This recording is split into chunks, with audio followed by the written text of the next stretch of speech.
the moment Adrian Kane calmly slipped Elena Carter's passport into his pocket. Everyone inside the private airport lounge understood she was no longer free to leave Chicago alive. Rain hammered against the massive glass windows of Blackthorn Private Terminal, while luxury jets waited silently beyond the runway lights. The storm outside swallowed Chicago beneath darkness, but inside the airport lounge, wealth hid every trace of the city's violence beneath crystal chandeliers, marble floors, and expensive silence. Elena Carter did not belong there. Everything about her appearance exposed the difference immediately. Her worn gray coat, old suitcase, and exhausted expression clashed against the polished luxury surrounding her. Wealthy travelers glanced toward her occasionally before looking away with quiet judgment, almost offended by the reminder that ordinary people still existed beyond private security gates and political privilege. Elena noticed the looks. She spent most of her life noticing them. Growing up as a daughter of Colombian immigrants in the poorer neighborhoods outside downtown Chicago taught her early how America separated people quietly, not always through direct cruelty, sometimes through silence, through closed doors, through the way wealthy people looked through others instead of at them. By 28, Elena learned survival depended on leaving places before they destroyed her completely. That was exactly why she planned to disappear tonight. Everything she owned rested inside one small suitcase beside her chair near the lounge windows. A one-way flight to Madrid waited under her name.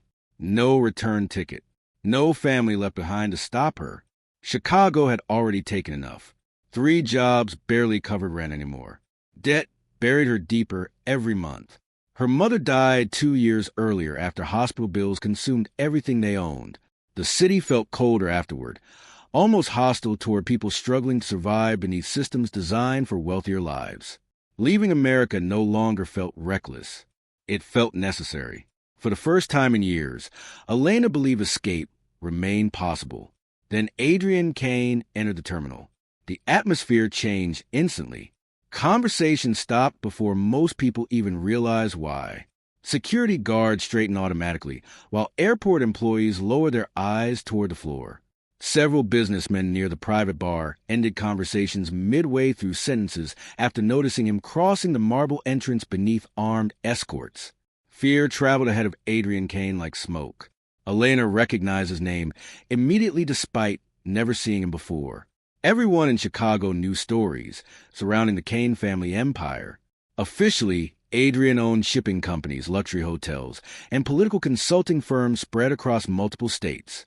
Unofficially, darker rumors followed him everywhere. Disappearing witnesses, dead rivals, judges suddenly changing rulings after private meetings. People whisper about Adrian carefully because powerful men connected to organized crime often survived through fear more effectively than violence. And judging by the reaction inside the terminal, the rumors terrified even wealthy people. Adrian moved calmly through the lounge, surrounded by several dangerous-looking associates dressed in dark tailored suits. Unlike them, he carried no visible weapon. He did not need one. Power already walked beside him naturally. Tall, composed, and emotionally unreadable, Adrian looked less like a criminal and more like someone born controlling rooms without effort. His black coat still carried rainwater from outside, while silver cufflinks reflected the chandelier lights overhead. But what unsettled Elena most was his expression. Empty, not cruel, not angry, just emotionally distant in ways that made him harder to predict. She tried ignoring him immediately. People like Adrian Kane belonged to worlds destroying ordinary lives from shadows. Elena spent years learning survival meant staying invisible around powerful men. Unfortunately, fate had already placed her directly inside his path. The violence happened less than 10 minutes later. Elena rose from her chair, intending to grab coffee before boarding her flight, when raised voices echoed faintly near the restricted hallway, leading toward private departure gates. At first, she ignored it. Private terminals attracted powerful people with dangerous conversations constantly. Then she heard panic. Real panic. A man stumbled backward through the hallway entrance, clutching his throat, while blood spread between his fingers. Another figure followed close behind before shoving the injured man violently against the wall near the security checkpoint. The entire lounge froze. Nobody screamed. Nobody moved. Airport staff looked away instantly like trained witnesses avoiding death.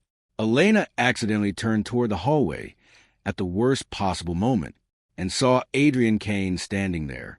The injured man collapsed near Adrian's shoes while blood stained the marble floor beneath him. One of Adrian's associates quietly confiscated documents spilling from the wounded man's coat pocket, while another blocked surveillance cameras nearby. The brutality itself shocked Elena less than the silence afterward. Nobody reacted. Not security. Not airport management. Not the wealthy travelers pretending not to notice a dying man bleeding beside the departure gates. That intellectual realization disturbed Elena deeply. Powerful people no longer hid corruption. They normalized it. Then Adrian looked directly at her. For one suspended second, the entire terminal disappeared around them. Elena immediately understood her mistake. She had witnessed something she was never supposed to see. One of Adrian's men approached her first, requesting identification with controlled politeness that somehow felt more threatening than open aggression. Elena handed over her passport automatically while trying to steady her breathing. The man passed it directly toward Adrian. Adrian studied the passport silently for several moments before finally looking back toward Elena again. No anger existed inside his expression. That made the situation worse. Emotionless people often cause the most damage because guilt rarely slowed them down. Elena Carter, one associate, quietly sat beside him. Adrian's eyes narrowed almost invisibly after hearing her name. Something changed. A flicker of recognition. Confusion tightened inside Elena's chest immediately because she had never met Adrian Kane before tonight. At least she thought she had not. Without warning, Adrian slipped her passport calmly into his coat pocket. The movement looked casual enough that nearby strangers might have mistaken it for routine security procedure. But everyone inside the lounge understood the truth instantly. Elena was no longer leaving. Fear settled heavily through the terminal afterward. Employees avoided eye contact while pretending to continue normal work around the blood-stained hallway. A janitor quietly cleaned the marble floor without acknowledging the violence moments earlier. The system protected men, like Adrian, automatically. That realization terrified Elena more than the armed guards surrounding him. She demanded her passport back carefully, though even speaking felt dangerous now. Adrian listened quietly before gesturing toward the lounge seating area overlooking the storm outside.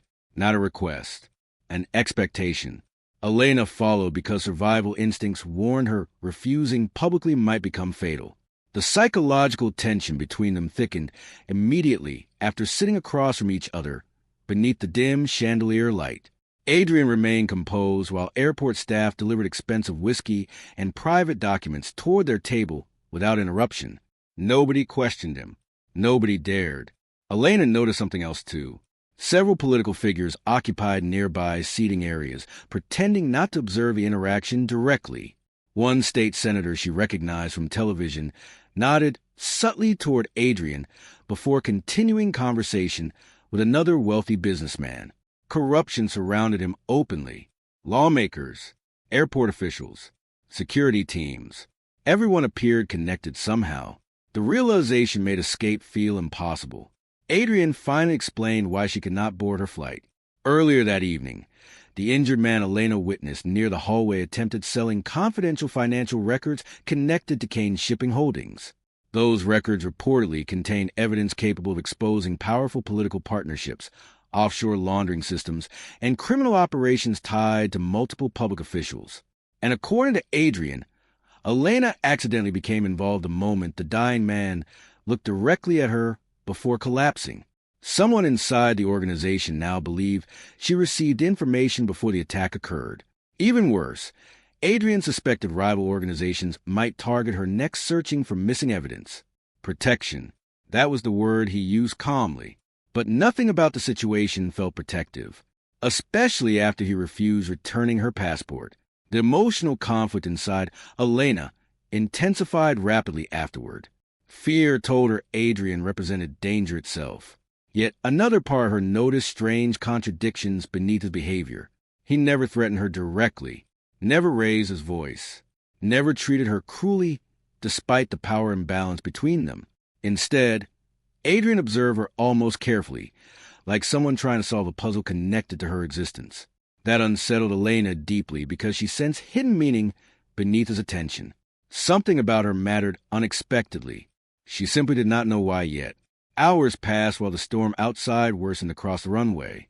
Airport employees rotated shifts nervously, while Adrian's associates monitored entrances throughout the private terminal.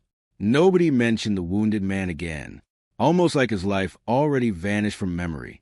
Eventually, Elena excused herself toward the restroom hallway, hoping desperately to find security personnel willing to help her escape.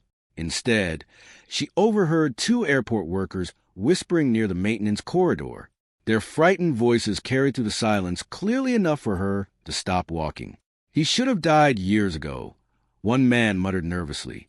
"The brother situation changed him," another replied quietly. A long pause followed before the second worker lowered his voice further. "That's Adrian Kane, the man who buried his own brother alive."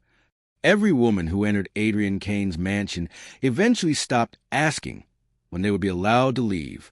The drive from Blackthorn Private Terminal to Adrian Kane's estate lasted nearly an hour, but to Elena Carter, it felt endless. Rain continued falling across Chicago, while black SUVs moved silently through empty streets lined with cold skyscrapers and flickering traffic lights. Adrian sat across from her inside the armored vehicle, calm and unreadable beneath the dim overhead lighting. He barely spoke during the journey. That silence frightened Elena more than threats would have. People who shouted revealed emotion. Emotion created weakness. But Adrian Kane carried himself like someone who buried weakness years ago alongside guilt and regret.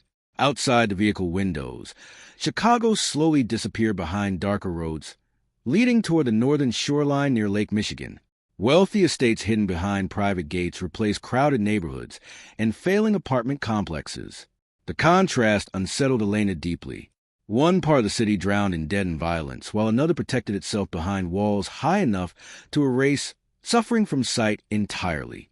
Eventually, the convoy stopped before enormous iron gates guarded by armed security teams. Cameras tracked the vehicles immediately, while floodlights illuminated long stone pathways stretching toward a massive estate overlooking the dark lake. The mansion looked less like a home and more like a fortress pretending to be elegant. Cold white stone walls rose beneath the storm clouds, while towering glass windows reflected lightning across the property grounds. Security guards patrolled constantly near fountains, garages, and surveillance towers partially hidden among expensive landscaping. Everything about the estate communicated one terrifying truth. Nobody entered without permission, and almost nobody left.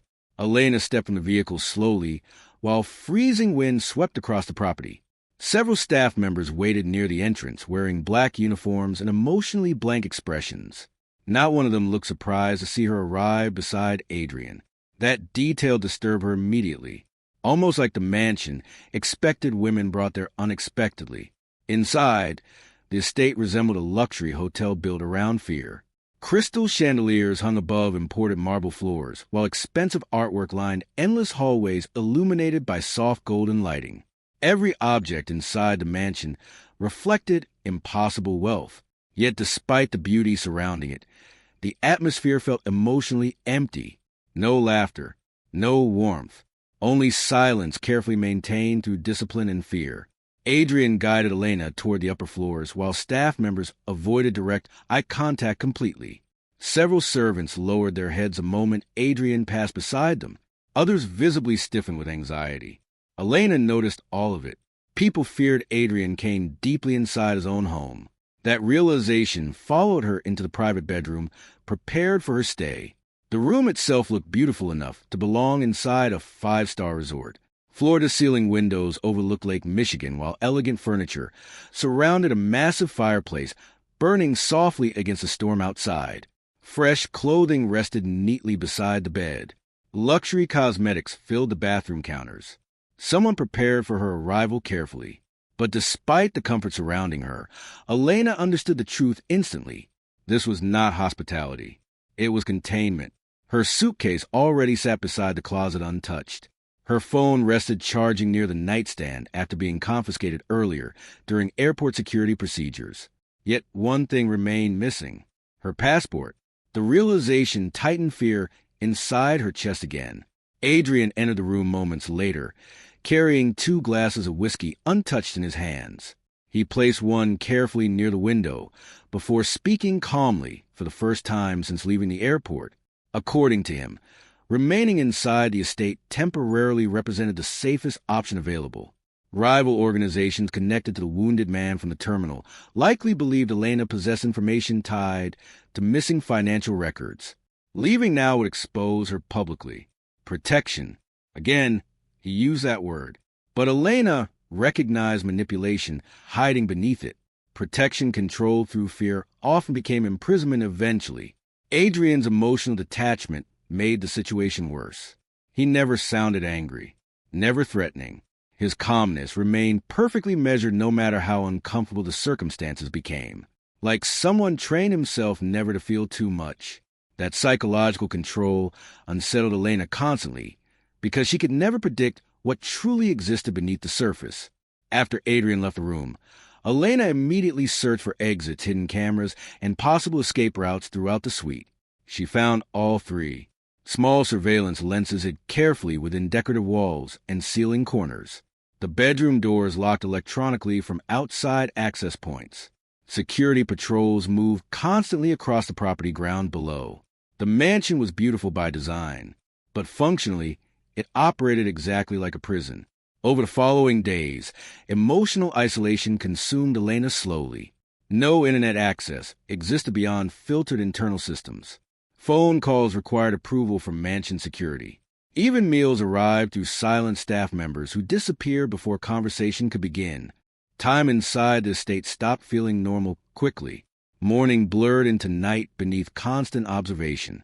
And somewhere inside the silence surrounding the mansion, Elena began understanding why rumors connected Adrian Kane to psychological manipulation rather than ordinary violence.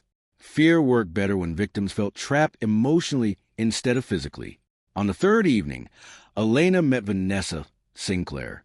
Unlike the frightened mansion staff avoiding attention constantly, Vanessa moved through the estate with dangerous confidence. Tall, elegant, and impossibly composed, she carried herself like someone deeply familiar with Adrian's world.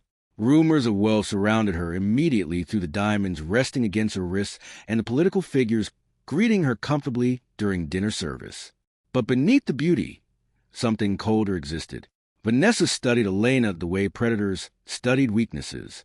Their first interaction remained polite enough on the surface. Vanessa welcomed Elena into the estate calmly, while making subtle comments about temporary guests and women misunderstanding their importance inside powerful men's lives. The words carried hidden venom beneath sophistication. Elena understood the message immediately. Vanessa viewed her as competition. More importantly, Vanessa already possessed emotional history with Adrian complicated enough to create jealousy. That tension spread naturally throughout the mansion afterward. Staff members whispered nervously whenever Vanessa visited the estate, while Adrian's security teams increased patrols during her presence. Something unstable existed beneath their relationship. Meanwhile, darker tensions expanded beyond the mansion walls, too. Television reports discussed rising violence between criminal organizations across Chicago and New York. Several business executives connected to Kane's shipping disappeared publicly, while corrupt politicians suddenly changed positions regarding ongoing federal investigations. War approached slowly beneath the city's expensive surface. And somehow, Elena now existed directly inside the center of it. The psychological pressure intensified after Elena noticed hidden surveillance throughout nearly every section of the estate. Cameras followed hallways carefully while private security monitored conversations through disguised communication systems. Nothing inside the mansion felt accidental. Even privacy itself became illusion. One night, Elena overheard 2 staff members whispering near the kitchen corridor after midnight. Their nervous conversation stopped immediately once they noticed her nearby, but not before she heard one unsettling sentence clearly. No one mentions the brother anymore. The brother. Again, the same rumor from the airport terminal followed Adrian into his own home like a ghost refusing burial. Over the next week, Elena quietly gathered fragments of whispered stories surrounding Adrian's missing younger brother, Ethan Kane. Officially, Ethan disappeared years earlier during business conflicts overseas. Unofficially, darker rumors survived. Some claimed Adrian murdered him during an internal power struggle. Others believed Ethan betrayed the organization before vanishing permanently. No version of the story ended peacefully, and judging by how terrified people became discussing it, the truth remained dangerous enough to silence entire rooms. The mystery consumed Elena increasingly because she noticed strange emotional changes whenever Ethan's name surfaced around Adrian indirectly. The cold control inside him cracked almost invisibly. Pain existed there, hidden carefully beneath years of emotional restraint. That realization complicated Elena's fear unexpectedly, because monsters were easier to hate before discovering they once suffered too. Days later, Elena accidentally witnessed another side of Adrian entirely. A young kitchen employee shattered expensive crystal glasses during dinner preparation after slipping near the service entrance. The terrified girl immediately began apologizing while shaking visibly beside the broken glass. Every staff member nearby froze, waiting, expecting violence. Instead, Adrian quietly instructed another servant to help the girl clean the floor before leaving the room without anger. The relief flooding the staff afterward felt overwhelming. Elena noticed something disturbing then. People feared Adrian so deeply that basic kindness shocked them. That intellectual realization stayed with her long afterward. Maybe true power was not measured by violence alone. Maybe it was measured by how completely fear reshaped ordinary human behavior. The emotional tension between Elena and Adrian deepened slowly after that night. Small moments of contradiction continued appearing beneath his cold reputation. He ensured her mother's old hospital debt disappeared anonymously from collection systems. He arranged books matching her interests inside the library without explanation. He listened carefully whenever she spoke, even while emotionally distant. None of it made sense, because men like Adrian Kane were not supposed to notice small human details anymore. Yet somehow he noticed all of hers. That contradiction terrified Elena almost as much as the mansion itself. Late one evening, after another political fundraiser ended inside the estate ballroom, Elena wandered deeper into the lower mansion corridors, searching for quiet away from wealthy criminals and corrupt officials drinking upstairs. The lower hallways felt colder, older, almost forgotten. Eventually, she reached a locked metal door partially hidden behind storage walls near the basement staircase. A strange metallic smell lingered nearby. Fear tightened inside her chest immediately. The door stood slightly open, and when Elena carefully stepped closer beneath the dim hallway light, she saw dark stains covering sections of the concrete floor beyond the entrance. Dry blood covered the basement room walls. Elena thought Adrian was a monster until she discovered the real evil had been hiding beneath the Kane Empire for decades. The blood inside the basement room did not look old enough to ignore. Elena stood frozen near the partially open metal door, while cold air drifted upward from the darkness below.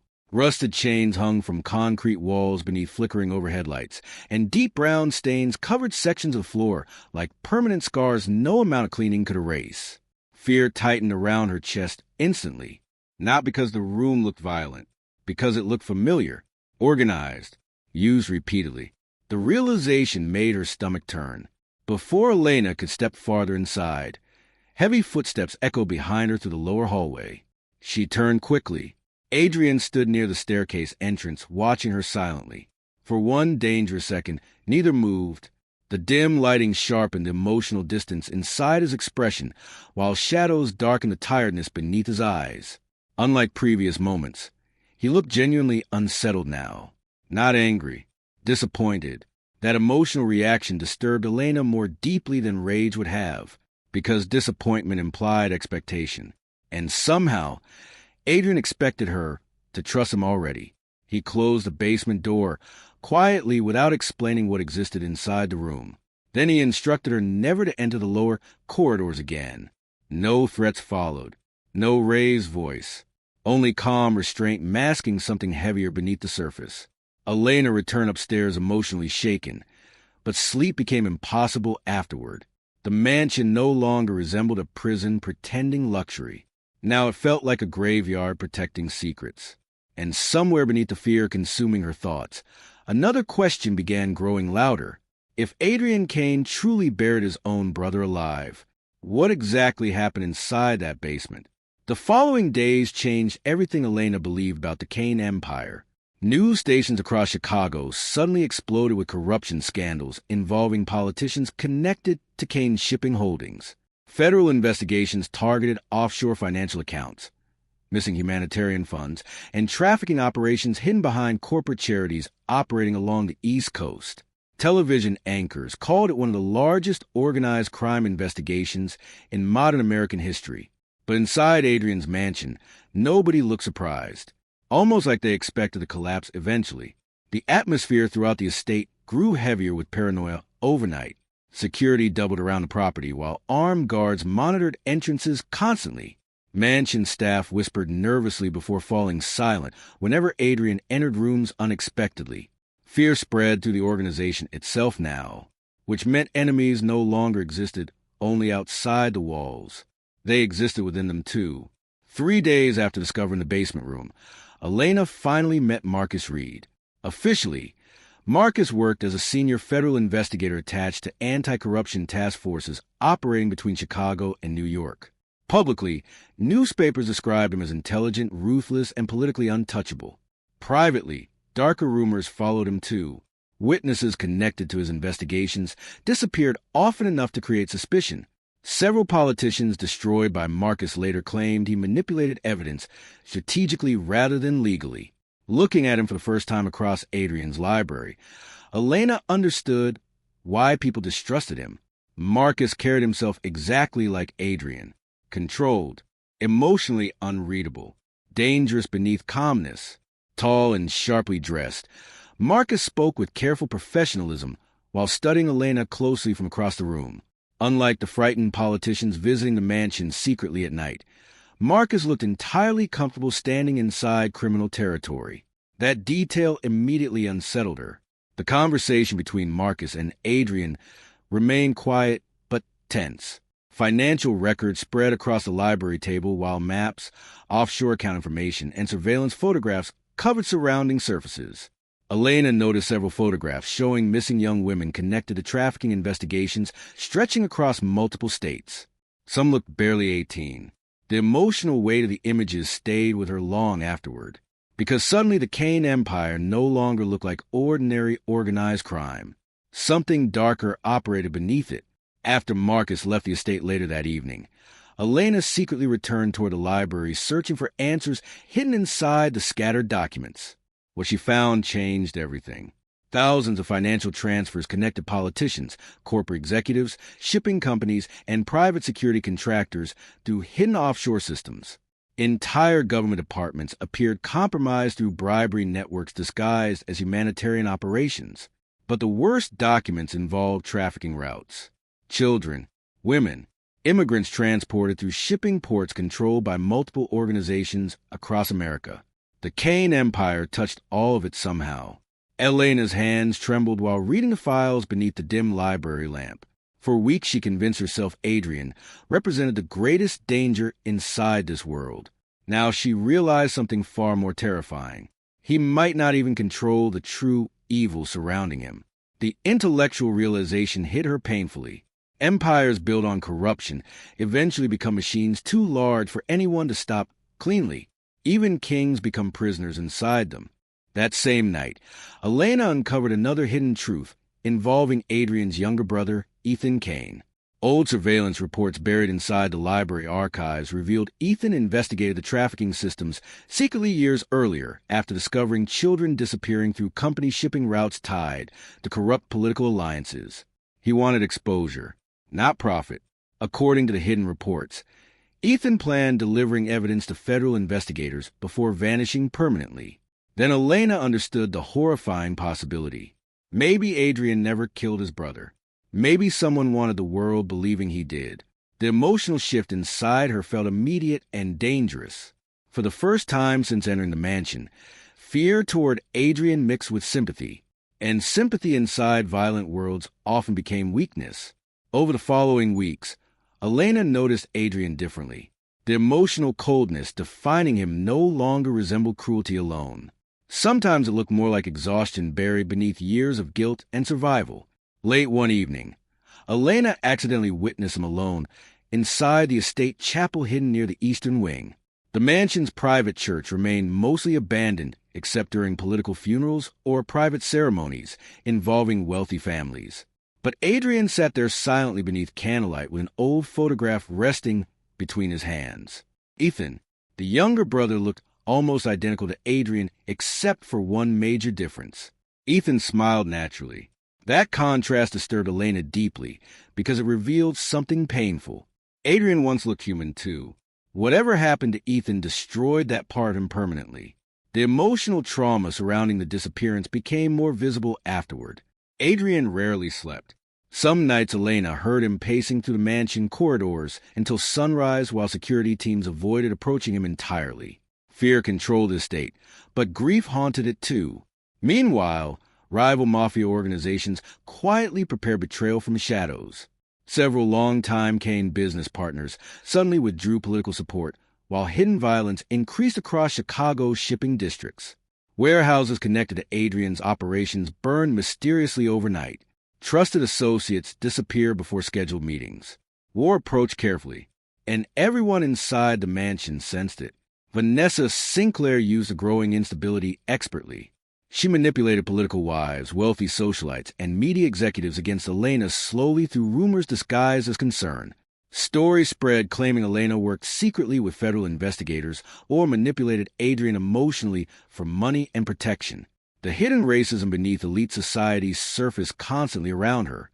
Wealthy women mocked Elena's background subtly during charity events hosted inside the estate ballroom. Politicians ignored her presence entirely unless discussing immigration or criminal neighborhoods. To them, she remained temporary, disposable, an outsider accidentally allowed near power she never deserved. Vanessa encouraged every whisper. But Elena noticed something else too. Vanessa feared losing influence over Adrian far more than she hated Elena personally. That realization made Vanessa increasingly dangerous. Surveillance throughout the mansion intensified as paranoia consumed the organization internally. Security teams searched employee rooms randomly, while communication systems monitored private conversations constantly. Nobody trusted anyone anymore. Then the violence escalated publicly. One rainy night, Adrian summoned his inner circle toward the lower mansion conference hall after discovering confidential financial records leaked toward rival organizations. Elena remained upstairs initially until distant screaming echoed to the corridors below. Fear pulled her toward the balcony, overlooking the lower level. What she witnessed there changed her permanently. One of Adrian's longtime captains knelt bleeding across the marble floor, while armed guards surrounded him silently. The man begged desperately for another chance after admitting partial involvement with leaked information. Adrian listened quietly, emotionlessly. Then he ordered the traitor removed from the estate forever. No shouting, no dramatic threats, only cold finality. The captain disappeared beneath armed escort moments later, while blood stained the polished floor behind him.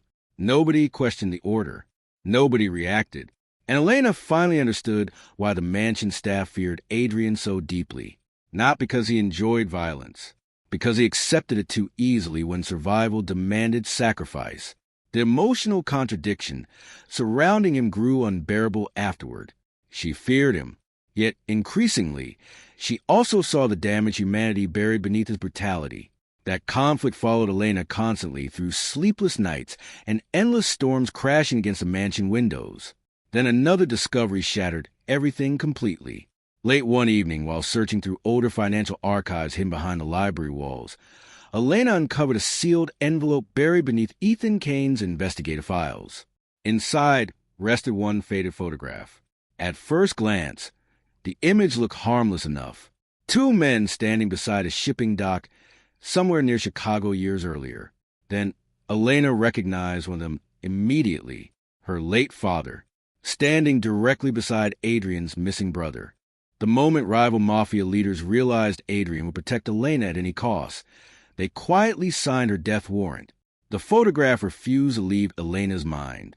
For 3 straight nights, she stared at the faded image hidden beneath her mattress, while questions slowly destroyed her ability to sleep. Her late father stood beside Ethan Kane near the Chicago shipping docks almost 15 years earlier, both men appearing younger, exhausted, and strangely nervous beneath the grainy camera flash. There was no misunderstanding the connection.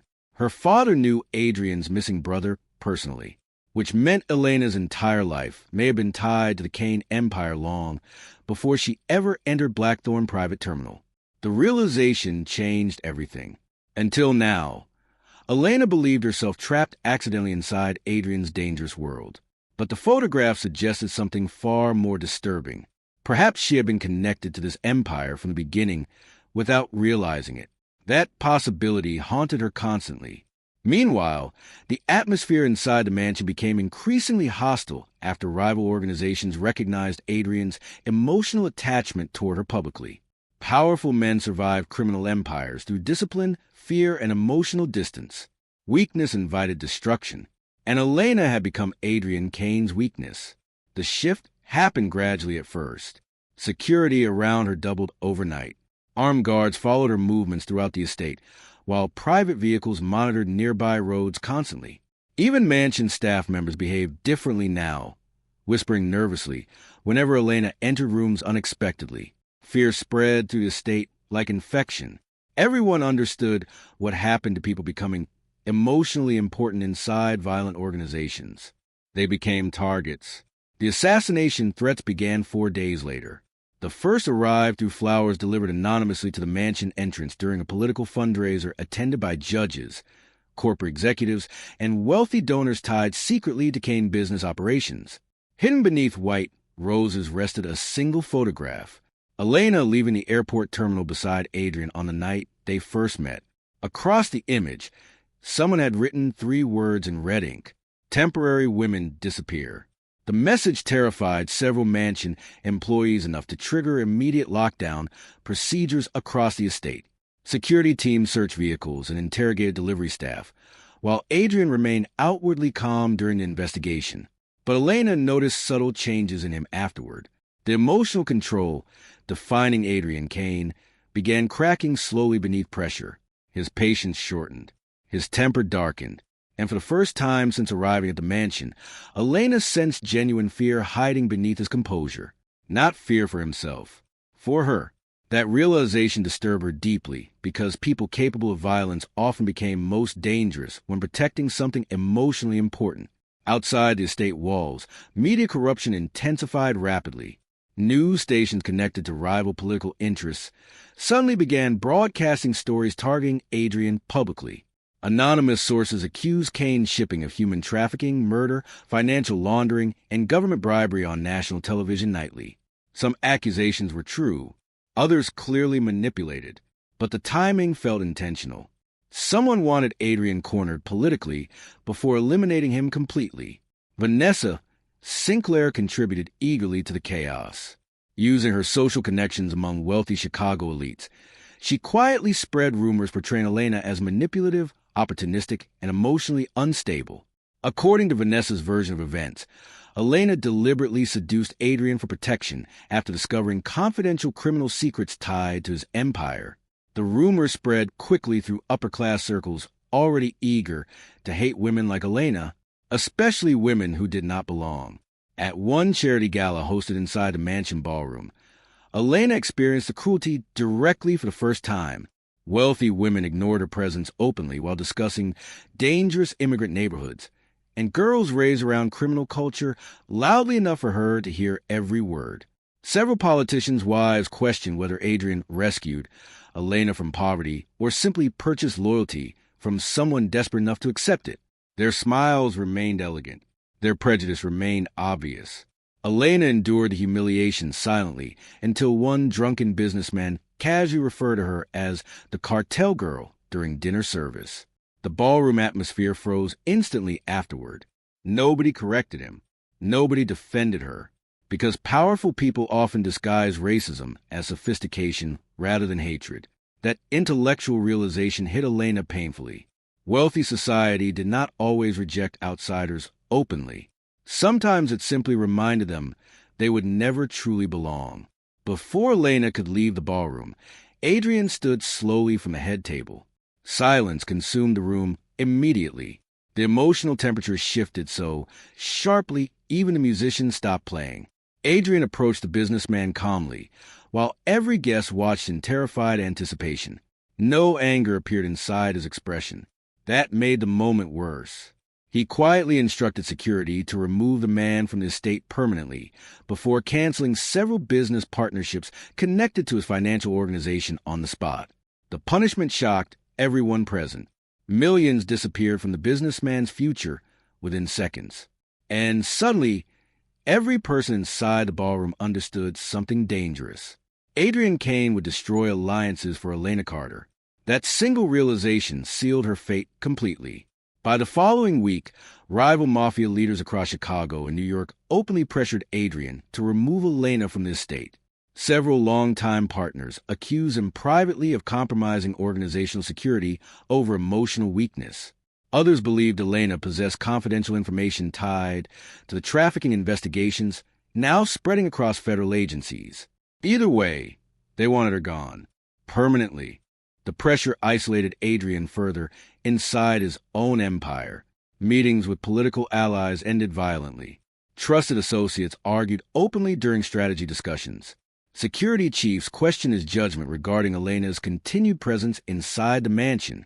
Fear consumed everyone. Because empires built on fear collapse quickly once leaders appear emotionally compromised. Elena felt responsible for all of it. The guilt became unbearable gradually. Staff members avoided speaking around her entirely now.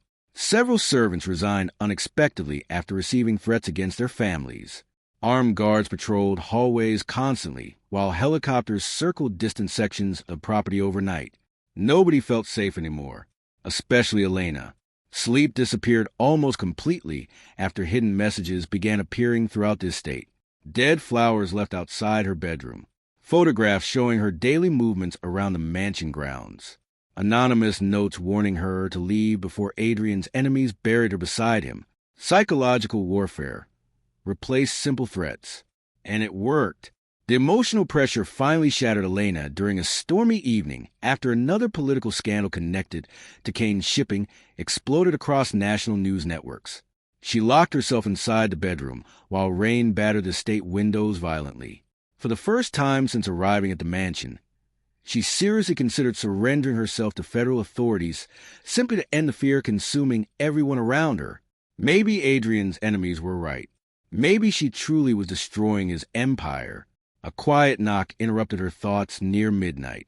Adrian entered the room moments later carrying the same exhausted expression haunting him more frequently now. Dark circles shadowed his eyes while tension tightened every movement beneath his composed exterior. Neither spoke immediately. The silence between them felt heavier than conversation. Then Adrian noticed a photograph resting near Elena's bed, the one showing her father beside Ethan Kane. For one suspended moment, genuine emotion crossed his face openly. Pain, raw and unmistakable. He sat slowly beside the fireplace while staring at the image in silence. The emotional distance usually protecting him seemed weaker tonight somehow.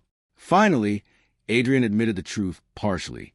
Years earlier, Elena's father worked secretly with Ethan investigating trafficking routes hidden within Kane's shipping operations. Both men planned exposing powerful politicians and criminal networks connected to child disappearances stretching across multiple states. Then Ethan vanished, and Elena's father died shortly afterward under suspicious circumstances officially labeled accidental. Adrian believed corruption inside his own organization murdered both men before destroying evidence tying influential people to crimes. That confession changed something fundamental between them. For the first time, Adrian no longer felt like her captor alone. He felt like another survivor trapped inside the same nightmare. The emotional trust developing between them terrified Elena because attachment inside violent worlds often ended tragically. Yet despite everything, the fear, manipulation, bloodshed, and uncertainty, she no longer believed Adrian represented the true monster behind Empire. Someone worse still operated from the shadows. Someone powerful enough to manipulate politicians, criminal organizations, federal systems, and entire lives simultaneously. And whoever they were, they wanted Elena dead before she uncovered the full truth. Hours later, The storm intensified across Lake Michigan, while thunder shook the estate windows violently.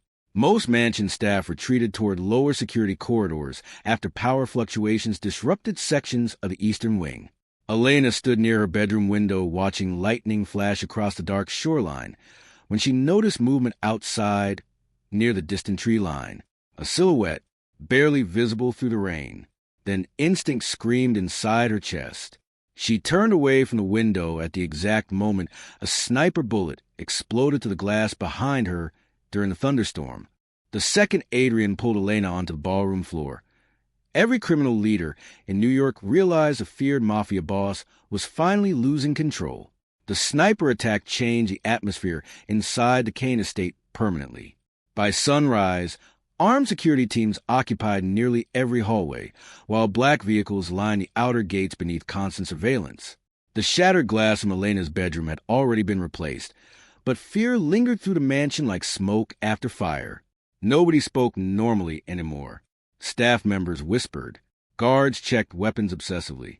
Political allies canceled meetings unexpectedly. The criminal empire surrounding Adrian Kane no longer felt stable. It felt hunted. 3 days after the assassination attempt, invitations arrived for the annual Moretti Foundation Gala in Manhattan, an elite gathering attended by politicians, federal officials, corporate executives, and the most dangerous criminal families operating across the East Coast. Officially, the event supported international humanitarian programs. Unofficially, it functioned as neutral territory where corrupt power exchanged loyalty beneath luxury and champagne. Normally, Adrian avoided public appearances after security threats intensified, but this time he accepted immediately. That decision unsettled everyone inside the mansion, especially Elena, because attending publicly with her beside him would confirm every dangerous rumor spreading through rival organizations. It would announce weakness openly, and in worlds ruled by fear, weakness invited war. The ballroom inside the Moretti estate looked almost unreal beneath golden chandeliers and imported marble columns stretching across the massive hall. Crystal glasses reflected soft violin music, while wealthy guests moved elegantly between politicians, billionaires, and armed men disguised as private security. Luxury covered corruption beautifully. That intellectual realization stayed with Elena the moment she entered beside Adrian. Every smile inside the ballroom looked rehearsed. Every handshake concealed calculation, and every powerful person attending the gala understood violence waited just beneath the polished surface. The atmosphere shifted immediately after Adrian entered the room with Elena at his side. Conversation slowed. Eyes followed them silently. Some guests reacted with curiosity, others with visible hostility. Because Elena Carter no longer represented temporary distraction inside Adrian Kane's life.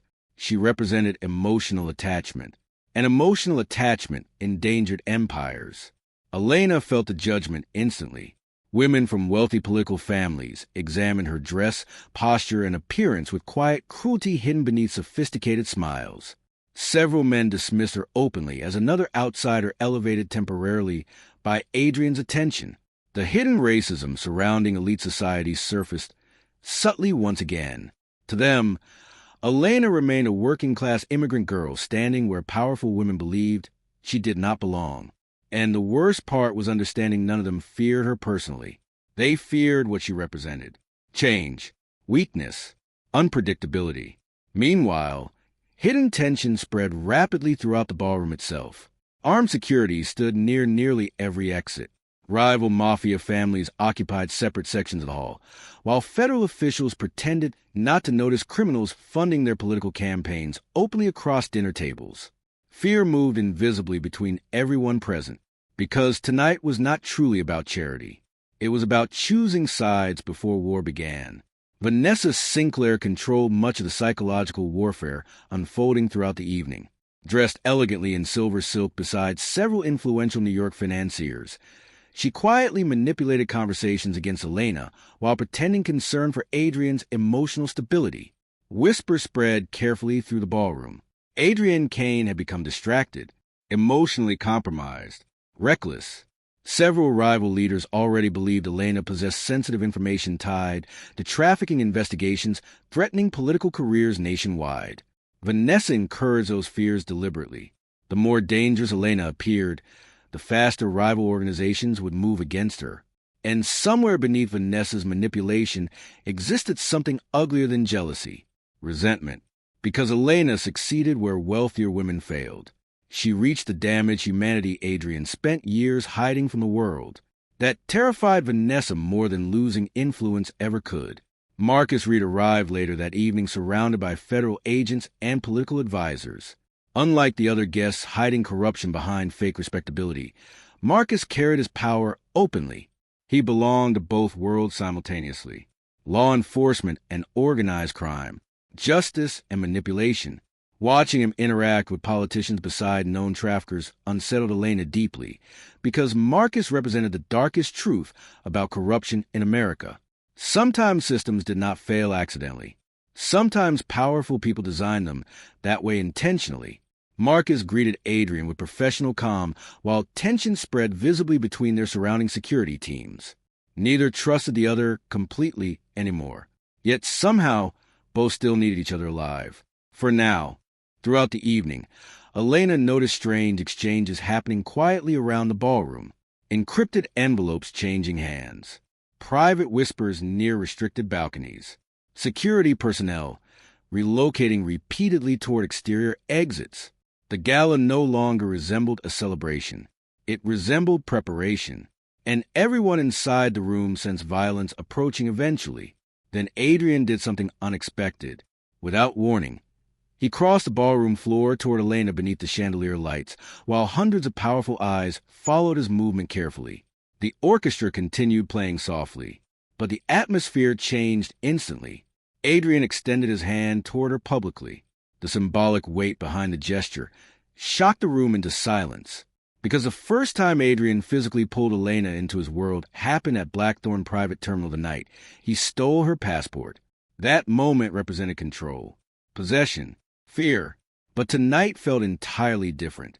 Now, Adrian looked less like a king displaying ownership and more like a man trying desperately not to lose the only person grounding him emotionally. That vulnerability terrified the criminal leaders surrounding them. As Elena stepped onto the ballroom floor beside him, she noticed something she had never seen inside Adrian before. Fear, real fear hidden carefully beneath his calm expression. Not fear of death, not fear of war. Fear of emotional loss. That realization changed her completely, because powerful men capable of violence rarely feared bullets. They feared attachment. The dance itself unfolded beneath suffocating tension. No conversation passed between them. None was necessary. Every movement carried emotional meaning stronger than words. The orchestra played softly while rival leaders observed from surrounding tables with growing unease. Adrian's hand remained steady against Elena's waist, but she felt exhaustion hiding beneath the surface. Weeks of pressure had begun breaking him slowly, and he knew it. Around the ballroom, psychological warfare intensified rapidly.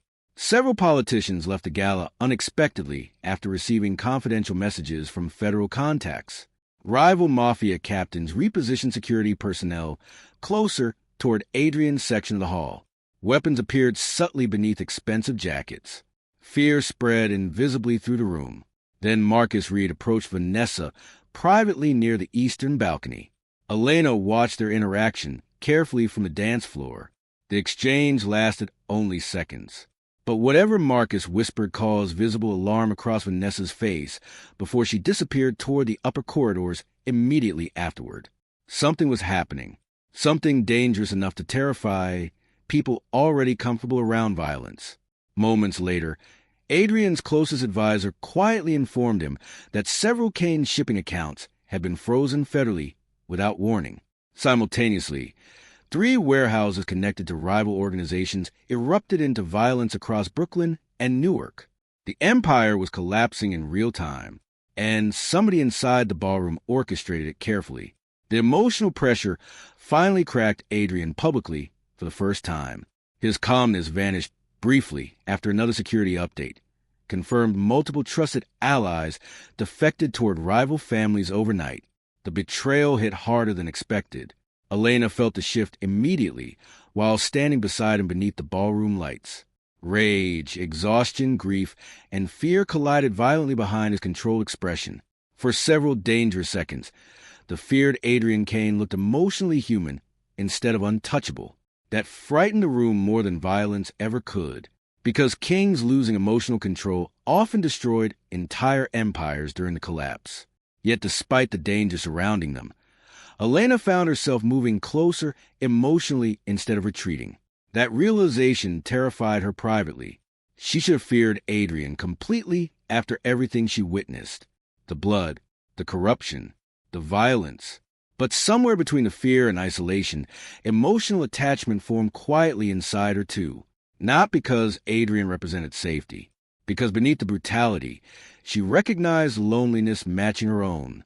Two damaged people trapped inside systems larger than themselves. That emotional truth became impossible to ignore now. Across the ballroom, rival families noticed it too, and their fear transformed into decision. War would begin tonight. Suddenly the orchestra stopped playing. The silence that followed felt unnatural. Then heavy mechanical sounds echoed throughout the estate as reinforced steel barriers dropped across every ballroom entrance simultaneously. The massive doors locked automatically from the outside. Panic spread instantly through the hall. Security guards reached for hidden weapons while politicians shouted confused demands across the room. Several chandeliers flickered overhead as emergency generators activated somewhere deep beneath the estate. And outside the mansion windows, armed men surrounded the property from every direction. By sunrise, the Kane mansion was drowning in blood, and Elena finally understood why nobody survived loving a Mafia king. The moment the ballroom doors sealed shut, panic spread to the estate like wildfire. Powerful men who spent decades pretending control suddenly looked terrified beneath the chandelier lights. Politicians abandoned sophistication immediately, while armed security teams reached beneath expensive jackets for concealed weapons. The illusion of luxury vanished within seconds. Now the ballroom revealed its true nature, a battlefield.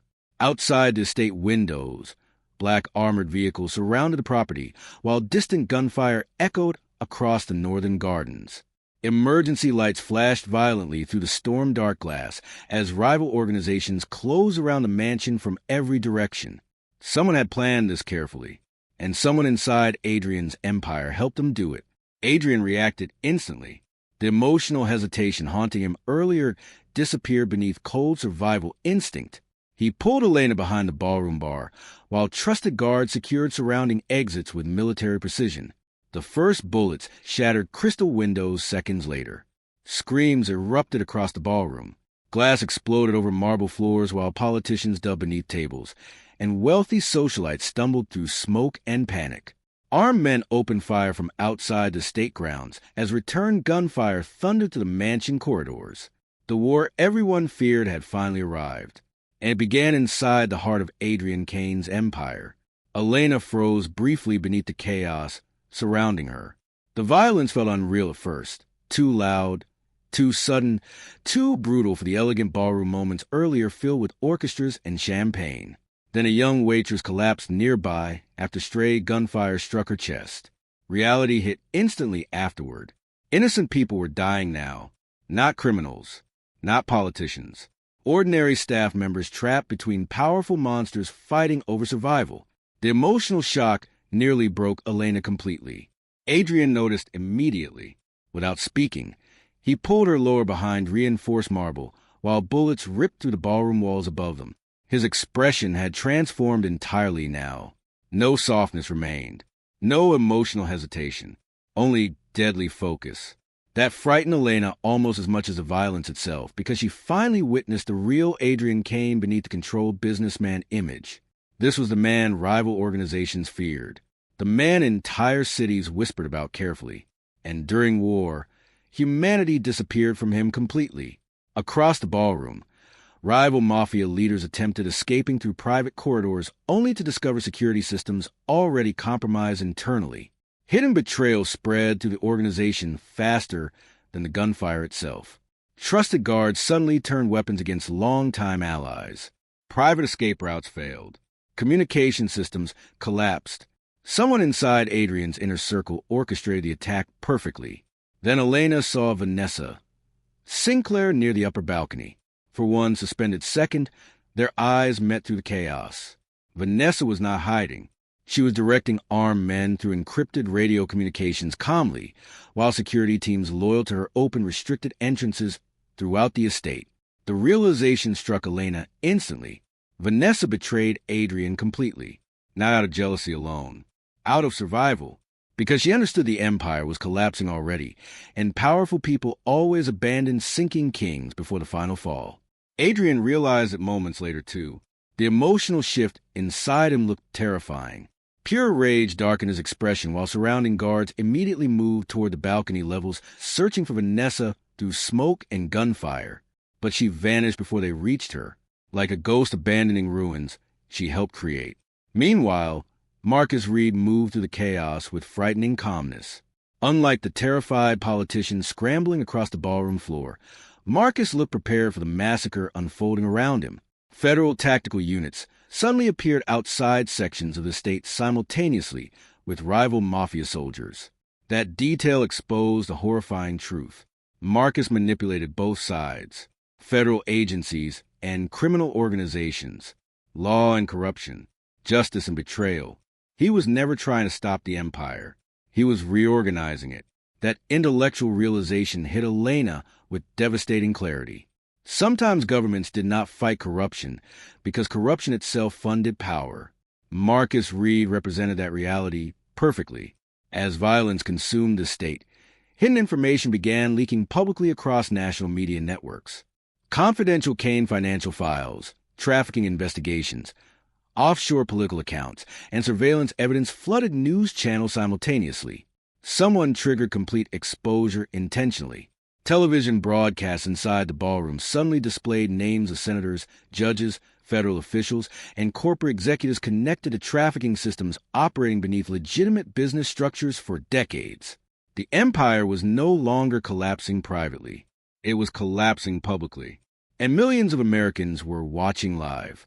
Fear spread faster than bullets afterward. Several political figures attempted destroying phones and documents, while federal agents arriving outside the mansion argued violently with local law enforcement over jurisdiction.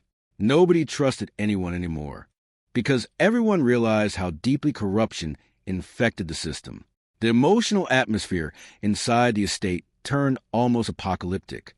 Smoke-filled hallways, blood-stained marble floors. Security alarms screamed through collapsing corridors, while armed men hunted each other room by room beneath shattered chandeliers. And somewhere inside the chaos, Elena remained trapped beside Adrian Kane. He moved her through hidden mansion corridors rapidly while protecting her from crossfire erupting across multiple wings of the state. Every hallway revealed fresh violence. Dead guards, burning offices, terrified servants hiding beneath overturned furniture.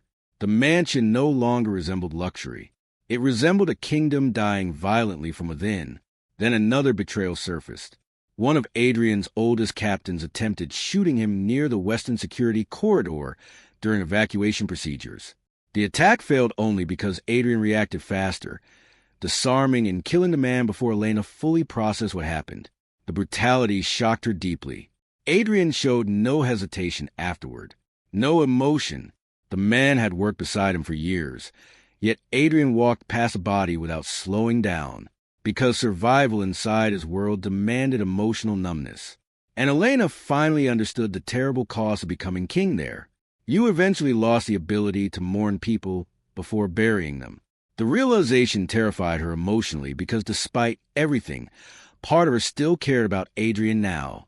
That attachment felt dangerous, almost self-destructive. But trauma connected people strangely inside violent worlds, especially lonely people. As the mansion continued collapsing around them, Adrian finally revealed the hidden truth about Elena's father. Years earlier, Miguel Carter worked secretly beside Ethan Kane investigating trafficking systems buried beneath Kane's shipping operations. Together, they gathered evidence against politicians and criminal executives connected to missing children transported through private shipping routes. But before exposing the operation publicly, someone inside the organization betrayed them. Ethan disappeared. Miguel died shortly afterward during what police labeled a drunk driving accident. Neither death was accidental. The emotional weight behind the truth devastated Elena completely. Her father spent years fighting monsters hidden inside systems ordinary people trusted blindly, and the same corruption eventually murdered him. Adrian admitted he spent years believing Miguel betrayed Ethan before discovering evidence suggesting the opposite. Guilt haunted him ever since. That confession changed Elena's understanding of Adrian permanently. He was still dangerous, still violent, still capable of terrifying brutality. But he was also another damaged survivor, manipulated by corruption larger than both of them.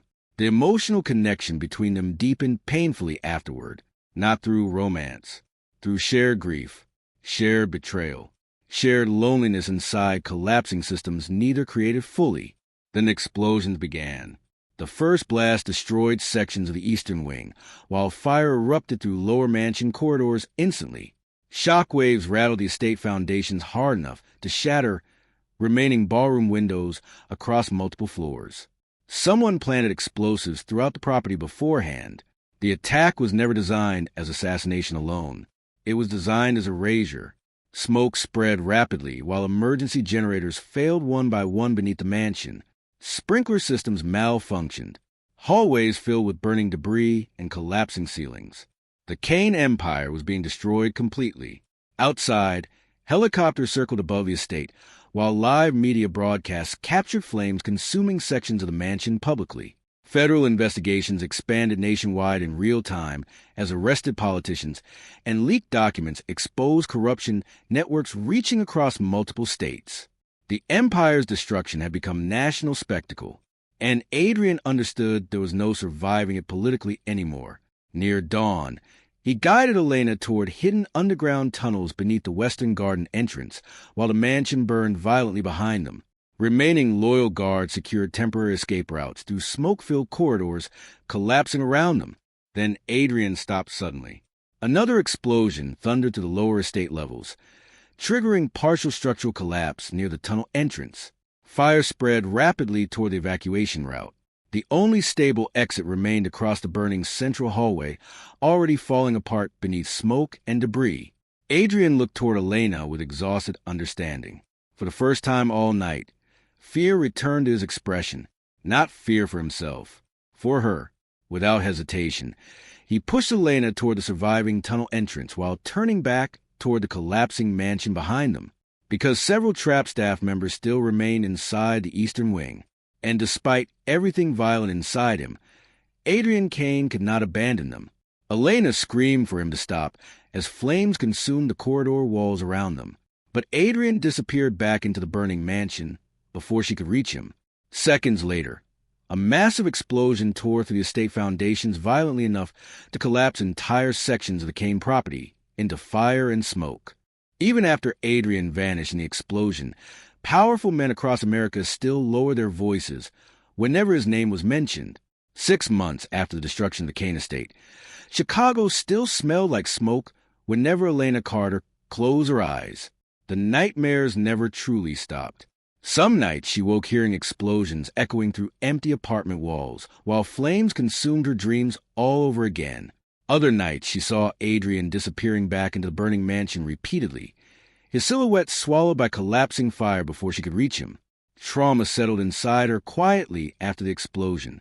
Not loudly, not dramatically. It existed in smaller things. The way sudden noises made her flinch. The way crowded streets triggered panic beneath her ribs. The way she instinctively searched every room for exits now. People surviving violent worlds rarely returned emotionally unchanged. And Elena no longer recognized a woman who once believed leaving Chicago would solve everything. The city itself looked different after the Kane Empire collapsed publicly. Federal investigations spread nationwide, while politicians resigned almost weekly following leaked corruption files tied to trafficking operations, offshore accounts, and organized crime partnerships buried beneath legitimate corporations. Television networks called it one of the greatest political scandals in modern American history. But beneath the headlines, something darker happened quietly. The empire fractured, and monsters fought each other for the remaining pieces. Without Adrian Kane controlling the organization through fear and strategy, rival criminal leaders began tearing entire cities apart competing for power. Violence spread through Chicago, New York, and Atlantic shipping districts once protected by Kane operations. People disappeared constantly again. Only now there was nobody strong enough to contain the chaos. That terrified powerful men across America more than Adrian ever had alive. Because organized violence became unpredictable once Kings disappeared. Officially, Adrian Kane died during the mansion explosion. Authorities recovered dozens of bodies from the estate ruins alongside enough burned evidence to declare the empire permanently destroyed. News channels replayed images of the collapsing mansion for months, while federal agencies celebrated the fall of organized corruption publicly. But privately, nobody truly believed Adrian was dead. Not politicians, not rival leaders, not Marcus Reed, especially not Marcus Reed. The federal investigator emerged stronger after the empire collapsed. While politicians and criminal executives fell publicly through leaked investigations, Marcus positioned himself carefully between law enforcement, intelligence agencies, and surviving criminal networks. His influence expanded rapidly, too rapidly. That alone made Elena suspicious. Marcus publicly presented himself as the architect behind the Kane Empire's destruction, but Elena understood the truth now. He never wanted justice. He wanted control. And somehow, he benefited from Adrian's disappearance more than anyone else alive. That realization kept Elena constantly afraid. Because if Marcus truly manipulated both federal systems and organized crime simultaneously, then Adrian's death may have solved nothing at all. After the explosion, Elena attempted rebuilding a normal life quietly under federal protection programs offered through surviving anti-corruption investigators. She rented a small apartment near downtown Chicago under monitored security, while trying desperately to distance herself from the violence consuming her past. But normal life no longer felt possible. The outside world moved too slowly now. Ordinary conversations sounded meaningless after surviving war disguised as luxury. Even grocery stores unsettled her because she constantly expected hidden danger behind strangers' faces. Trauma changed reception permanently. And somewhere beneath the fear haunting her daily existence, Elena still thought about Adrian constantly. That emotional conflict disturbed her deeply, because despite everything violent surrounding him, she could not forget the man who ran back in the fire to save others while his empire collapsed around him. Some people became monsters through cruelty. Others became monsters through survival. Adrian belonged to the second category. That truth complicated grief painfully. 3 weeks after moving into her apartment, Elena received the first coded message. No return address appeared on the envelope, delivered beneath her front door overnight. Inside rested only a torn photograph showing Lake Michigan beside several handwritten numbers circled in black ink. At first, the message made no sense. Then Elena recognized the numbers as shipping coordinates tied to old Kane cargo routes exposed during federal investigations. Someone wanted her looking deeper. The realization triggered immediate paranoia.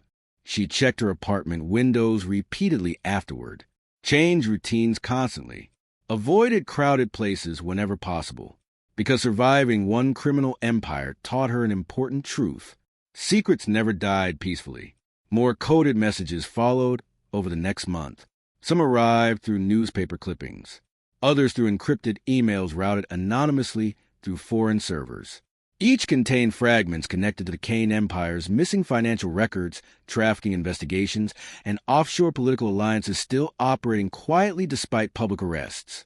Whoever sent the messages possessed insider knowledge impossible for ordinary people to access. And slowly, Elena realized another terrifying detail. The information exposed people Marcus Reed deliberately protected during federal investigations, which meant someone continued fighting the corruption from shadows. Someone intelligent enough to stay invisible. Someone Adrian once trusted. Meanwhile, remaining enemies connected to the Empire resumed hunting Elena quietly after learning she still possessed hidden knowledge regarding her father and Ethan Kane. Twice she noticed unfamiliar vehicles parked near her apartment overnight. Once she found her door partially unlocked despite leaving it secured earlier. Another time, a man followed her through the subway station before disappearing after noticing armed federal surveillance nearby. The threat never truly disappeared. It only changed shape. Fear consumed her life again gradually. Sleep vanished completely after another coded envelope arrived containing old photographs of her father beside Ethan Kane during secret meetings years earlier. One image changed everything. Miguel Carter stood beside Ethan outside a church located on Chicago's South Side shortly before both men disappeared permanently. Behind them, hidden partially near the church entrance, stood Adrian Kane, younger, watching. The realization struck Elena instantly. Adrian knew her father long before the mansion, long before the airport, possibly long before Elena herself understood. That truth shattered her emotionally because it suggested their meeting may not have been accidental at all. Maybe Adrian recognized her name immediately inside the airport terminal for a reason. Maybe he spent years searching for answers connected to Ethan and Miguel. And maybe Elena had always been tied to the Kane empire, whether she wanted it or not. The intellectual weight of that realization became unbearable. Sometimes people do not inherit money or property from their parents. Sometimes they inherit unfinished wars. As federal investigations continued exposing corruption publicly, Elena secretly uncovered more truth regarding her father's role inside the trafficking investigations. Miguel Carter and Ethan Kane were preparing evidence against powerful political figures tied to child trafficking systems operating through East Coast shipping ports years earlier. The operation involved senators, judges, intelligence contractors, and corporate executives hidden behind humanitarian organizations. But before releasing the evidence publicly, someone betrayed them internally. Ethan vanished, Miguel died, and Adrian spent years believing the wrong people were responsible. The emotional tragedy behind the entire empire suddenly became painfully clear. Almost everyone involved had been manipulated through lies designed to protect larger systems of corruption. Adrian lost his brother. Elena lost her father. Entire lives collapsed because powerful people needed secrets buried permanently. That understanding changed Elena completely. For the first time, she no longer viewed herself as victim alone. She became part of unfinished truth. Then another message arrived, different from the others. Inside the envelope rested a silver church key stained slightly black from smoke damage. Attached beside it hung a handwritten address leading toward St. Lazarus Cathedral, an abandoned church condemned after fire damage decades earlier near the industrial South District. One sentence appeared beneath the address. Some kings survived by becoming ghosts. Fear returned instantly afterward, because deep down, Elena already knew who sent it. Rain fell heavily across Chicago the night. She finally traveled toward St. Lazarus Cathedral alone. Empty streets stretched beneath broken streetlights, while distant thunder rolled above abandoned factories and collapsing neighborhoods forgotten by wealthier sections of the city. The church stood isolated at the end of a narrow industrial road, surrounded by rusted fences and overgrown weeds. It looked dead, forgotten, perfect for hiding secrets. Elena stepped carefully through the ruined cathedral entrance, while cold wind moved through broken stained glass windows overhead. Dust covered ancient wooden pews beneath flickering candlelight somewhere deeper inside the sanctuary. Then she saw movement near the altar shadows. Tall, still, watching her silently. Her heartbeat stopped instantly, because even hidden beneath darkness and smoke-colored light, Elena recognized him immediately. Adrian Kane stood alive inside the shadows of the abandoned cathedral.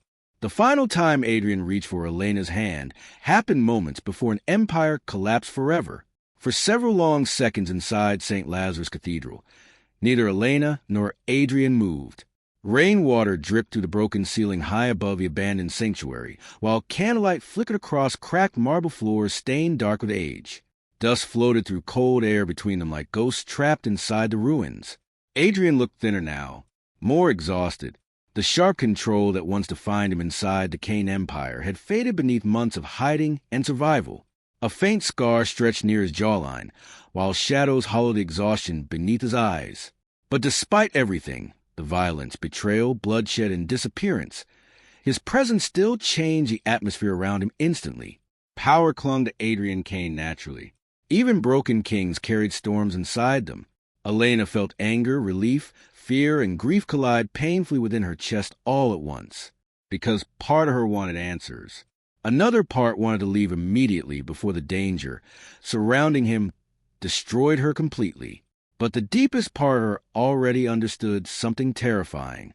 She never truly escaped his world emotionally. Adrian stepped forward slowly through the cathedral shadows before placing several thick files across the altar beneath the candlelight. Financial records, federal surveillance documents, political blackmail files, trafficking evidence. Enough information to destroy the remaining corruption network still operating beneath government protection nationwide. The missing evidence everyone spent years killing for. Elena stared at the documents silently while realization settled heavily over her thoughts. This was why Adrian survived. Not to rebuild the empire, to finish destroying it. The emotional shift inside her happened instantly afterward. For months, she believed Adrian disappeared to protect power. Now she understood the truth. He stayed alive because unfinished justice still existed. Adrian finally revealed everything.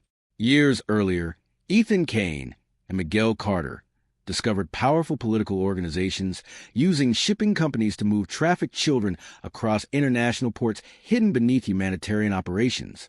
When they prepared exposing the network publicly, Marcus Reed manipulated events carefully to protect influential figures tied to intelligence agencies and corporate interests. Ethan vanished afterward. Miguel Carter was murdered shortly later. And Adrian spent years hunting the wrong enemies while the real architects of corruption expanded quietly behind federal protection. The truth destroyed him emotionally, not immediately, slowly, because revenge built the Kane Empire, but guilt kept it alive. Elena listened silently while understanding her father differently for the first time in her life. Miguel Carter was never weak, never irresponsible. He died trying to expose monsters protected by wealth and politics powerful enough to rewrite truth itself. That realization hit Elena harder than grief ever had. Sometimes children spend entire lives misunderstanding the sacrifices their parents made for them. Outside the cathedral, distant sirens echoed faintly through the rain-soaked streets. Federal forces were getting closer. Adrian knew it too, but strangely, he no longer looked afraid. The obsession controlling him for years had changed into something quieter now. Acceptance. That emotional transformation unsettled Elena deeply, because dangerous men rarely became calm before survival. They became calm before sacrifice. Suddenly movement echoed from a cathedral entrance behind them. Marcus Reed entered first, surrounded by armed federal tactical agents, moving carefully through the ruined sanctuary. Moments later, Vanessa Sinclair appeared beside him beneath the broken archways, her elegant composure finally replaced by visible desperation. The final confrontation had arrived. Tension swallowed the cathedral instantly. Rain thundered outside while red emergency lights flashed faintly through shattered stained glass windows overhead. Armed agents surrounded every visible exit, while Marcus approached the altar with controlled confidence. He looked victorious. But Elena noticed something important immediately. Marcus was nervous, because despite all his manipulation, Adrian Kane still terrified him. Marcus calmly explained the reality unfolding outside the cathedral walls. Federal agencies already secured most remaining Kane financial systems, while rival criminal leaders turned against each other nationwide following months of leaked corruption investigations. Politicians resigned hourly. International media exposed trafficking systems connected to government contractors and humanitarian organizations publicly. The empire was dying completely now, but Marcus wanted the final missing evidence Adrian still possessed before erasing him permanently. Vanessa stepped forward, emotionally unstable beside the armed agents. Months of fear and betrayal finally destroyed the sophisticated mask she once wore proudly. Her obsession with Adrian had twisted into bitterness sharp enough to poison everything around her. She accused Elena of ruining the empire emotionally, accused Adrian of destroying everyone who ever loved him.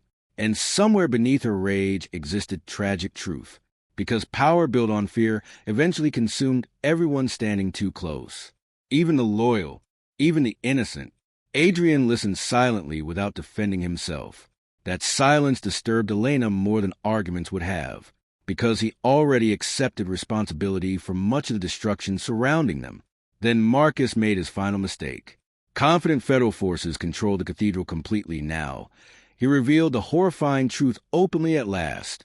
He admitted intelligence agencies knowingly protected trafficking systems for years because powerful international figures benefited financially and politically from the operations.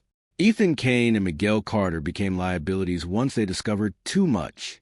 So Marcus removed them, not personally. Strategically, the confession shattered the final illusion surrounding justice permanently. The system itself had been corrupted from the beginning, and powerful people sacrificed ordinary lives to preserve it. That intellectual truth struck Elena painfully, because it explained everything. Her father's death, Ethan's disappearance, Adrian's transformation into violence, entire lives destroyed protecting secrets rich men considered profitable. For several seconds, silence consumed the ruined cathedral afterward. Then Adrian smiled faintly, not happily, almost sadly, because Marcus still failed to understand something important. Adrian never came to St. Lazarus Cathedral planning escape. He came planning exposure. Without warning, hidden projectors activated across the cathedral walls, surrounding them. Surveillance footage, trafficking records, financial transfers, and recorded political confessions suddenly illuminated the ancient sanctuary through massive digital displays. Every confession Marcus just made streamed live across national media servers Adrian secretly connected hours earlier. News stations, federal databases, international journalists. Everything. Panic erupted instantly among the tactical teams. Marcus realized too late Adrian orchestrated the entire confrontation publicly. The truth could no longer be buried. The remaining corruption networks began collapsing in real time. Vanessa attempted fleeing through the eastern corridor before federal agents restrained her violently. Marcus reached desperately for hidden weapons while screaming orders at tactical units, suddenly uncertain who they actually served anymore. Chaos consumed the cathedral. And through it all, Adrian remained strangely calm, because revenge no longer mattered to him now. Only ending the cycle did. Then explosions rocked the lower cathedral foundations violently. Marcus had prepared destruction contingencies beforehand. If exposure became unavoidable, St. Lazarus Cathedral would become everyone's grave. Fire erupted through underground corridors instantly, while ancient stone pillars cracked beneath the shock waves. Ceiling sections collapsed across the sanctuary as armed agents scrambled desperately through smoke and falling debris. The cathedral was collapsing. Elena felt panic rise immediately as flames spread toward the altar rapidly. But Adrian grabbed her hand firmly for the final time. The symbolic weight behind the moment hit her instantly. Months earlier inside Blackthorn Private Terminal, Adrian took her passport and trapped her inside his world through fear and control. Now, inside a burning cathedral beneath collapsing empires, he reached for her hand not to imprison her, to save her. That emotional realization broke something inside Elena completely, because after everything violent between them, she finally understood Adrian's real intentions. He was never trying to own her. He was trying to protect the last living connection to Ethan and Miguel before corruption erased the truth forever. The emotional tragedy behind his entire existence suddenly became painfully clear. He built an empire seeking revenge when what he truly wanted was redemption. Adrian guided Elena toward hidden service tunnels beneath the cathedral, while flames consumed the sanctuary behind them rapidly. Federal agents screamed through smoke-filled corridors while collapsing stone buried sections of the exits completely. Outside, media helicopters circled overhead broadcasting the destruction nationwide live. The empire was ending publicly, and millions watched it happen. Near the final tunnel exit, Adrian suddenly stopped moving. More explosions thundered beneath the cathedral foundations, while fire surged toward the remaining escape route behind them. Structural collapse spread too quickly now. Only one person could safely reach the exit in time. Elena realized the truth instantly. Adrian already made his choice. For one suspended moment, they stood facing each other beneath falling ash and burning cathedral light, while the world collapsed around them.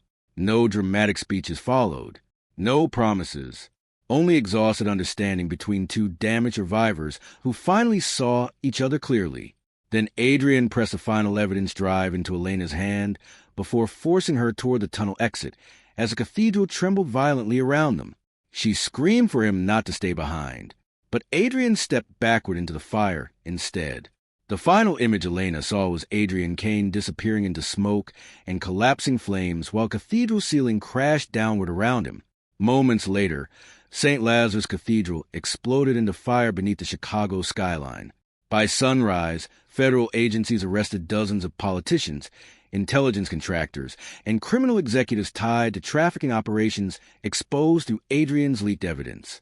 Corruption networks collapsed internationally while riots, investigations, and public outrage spread across America. The Kane Empire was gone forever, but some questions remained unanswered. Days later, investigators searched the cathedral ruins repeatedly. Bodies were recovered. Evidence was recovered. Weapons were recovered. But despite the destruction, one detail quietly disturbed Elena more than anything else. Adrian Kane's body was never recovered from the burning cathedral ruins.